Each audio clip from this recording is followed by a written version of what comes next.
Hi everyone, Assalamualaikum warahmatullahi wabarakatuh. Saya Azlin dan saya adalah Head Coach anda di semanglegal.com.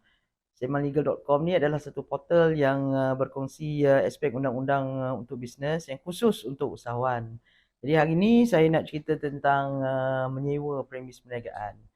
Jadi bila kita dah tubuhkan perniagaan kita, kan kita dah mulakan perniagaan kita, kan um, akan ada mungkin satu tahap di mana kan kita nak menyewa satu premis lah untuk perniagaan kita. Saya tahu ramai yang berniaga daripada rumah kan, especially daripada hari tu work from home tu, dan banyak perniagaan adalah online. Tapi bukan semua perniagaan sesuai dijalankan daripada rumah lah. Kan especially kalau kita dah ada pekerja semua, kita tak naklah pekerja kita tu datang ke rumah kita kan dengan family kita lagi kan. Dan ada juga orang yang memang tak sukalah kan bekerja dari rumah sebab tak boleh nak fokus. Sebab family ada semua kan. Jadi susah dia nak balance antara tanggungjawab family dengan business. Jadi kalau kita kan fikir kita perlu kan menyewakan premis perniagaan, kita kena fikir tentang premis apa yang sesuai untuk kita lah, yang kita nak, yang sesuai dengan rancangan perniagaan kita. Misalnya kalau kita buat retail, dan kita perlukan kedai. Kalau tak, mungkin kita perlukan office. Kan kalau and then mungkin kita perlukan kilang. Kita tengok apa yang kita perlukan mengikut rancangan perniagaan kita. So kalau kita perlukan office, dan kita pergi cari satu lokasi yang sesuai, yang mungkin senang untuk pekerja kita datang, yang ada public transport. Kan saya rasa that step is important lah kan, sebelum kita sign contract kan untuk menyewa premis ni, dan kita kena explore semuanya. Alright, lokasi kena premis tu kan. Dan kalau kita into retail, kita nak buka kedai, kita kena explore tentang traffic ke pengunjung di mana-mana yang kita berada tu lah. Alright, supaya pelanggan kita ada banyak walk-in customer yang boleh datang. Kalau kita nak buka kedai kat tempat yang tak ada orang pergi tu, siapa yang nak datang ke kedai kita? Kalau office dia lain. Office kita kena fikirkan pekerja kita, senang tak akan public transport, LRT, MRT, parking. Right. So kita kena tengok semua-semua tu, benda tu dulu. Dan before kita membuat keputusan premis yang mana yang sesuai untuk kita, ya kan, di dalam jenis perniagaan yang kita jalankan kan, dan what kind of operations we are doing. So lepas kita dah decide kan tentang yang mana tentang premis perniagaan tu, um, kita kena make sure yang kita tahu siapa owner dia. Kadang-kadang kan kita ni kan selalu berurusan dengan agent dia. Kan agent tu akan cakap, oh ini pemilik dia siapa-siapa apa, dan kita ni pun percaya je kan. Dan ini dia kata kan pemiliknya is A kan, kita pun percaya je that it belongs to A and that's it. Tapi kita tak boleh buat macam tu sebab kita tak tahulah, sekarang banyak scammer lah, banyak orang yang fraud semua tu. Jadi kita kena tentukan yang premis yang kita nak sewa tu kan siapa pemilik dia. Dan macam mana kita nak tentukan?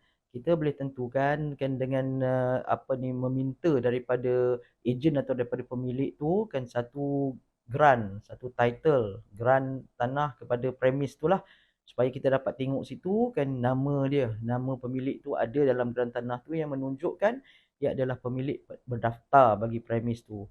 Ataupun kalau grant dia kata grant tak keluar lagi, dan kita minta pada dia surat perjanjian jual beli yang menunjukkan perjanjian bila pemilik tu membeli premis tu daripada pemaju.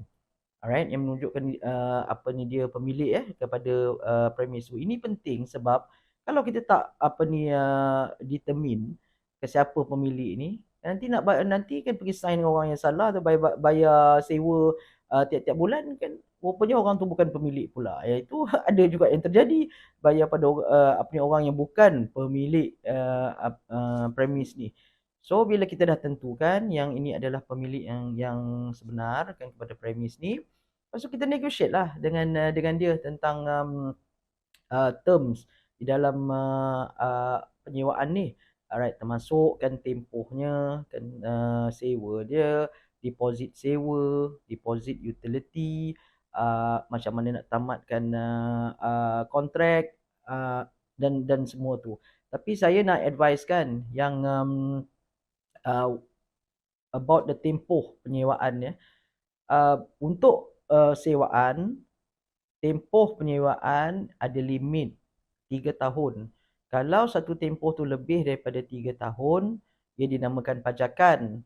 Alright, so ada banyak lagi benda kena buat kalau dia pajakan lah. So kita nak maintain untuk sewaan, tempohnya maksimum 3 tahun.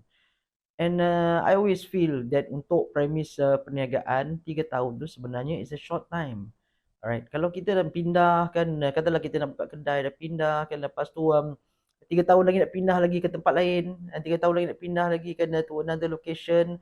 Right, it's actually very costly dan menyusahkan dan tak memberi apa ni satu feel yang bagus lah kepada pelanggan kita kan, kenapa dia ni asyik berpindah randah aja.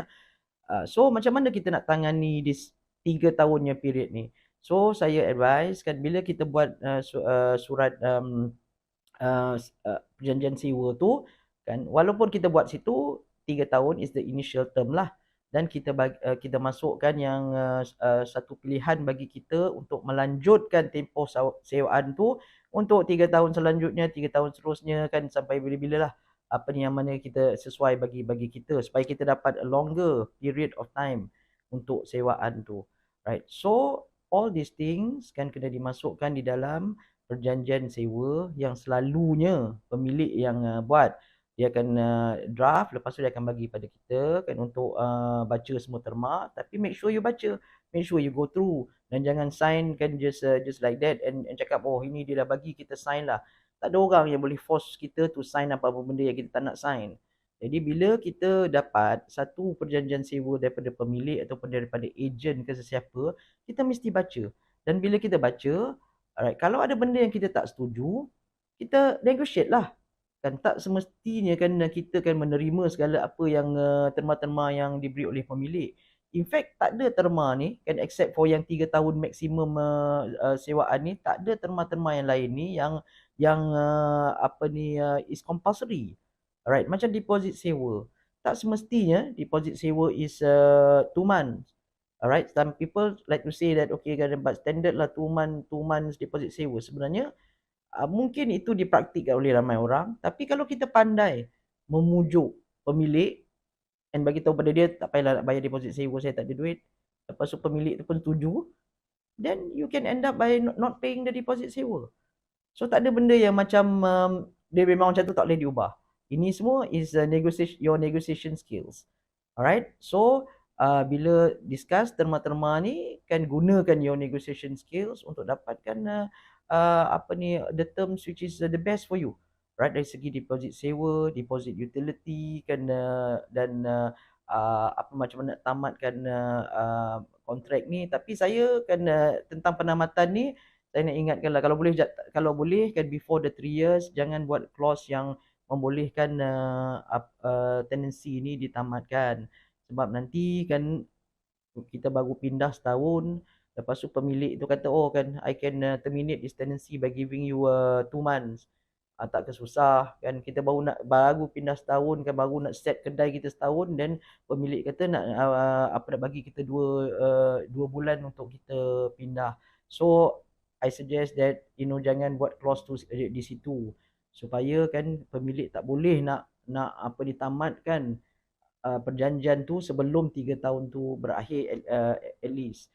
And then as regards to macam terms like deposit utility, itu kan terpulang kepada bisnes kita sebenarnya. Kalau bisnes kita spa lah kita menggunakan banyak air, ataupun kalau bisnes kita tu menggunakan banyak electricity, so mungkin itu pemilik akan adjust lah according to kita punya kegunaan.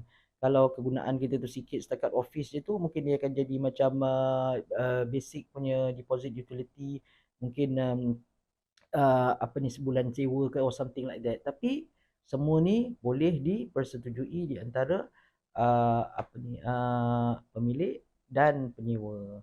So that's all I want to share for today. So I hope telah memberi manfaat sikit kepada all of you, and I hope you will share dan war-warkan tentang semanglegal.com dengan semua rakan-rakan usahawan supaya kita dapat sama-sama meningkatkan pengetahuan undang-undang dan membina komuniti usahawan celik undang-undang.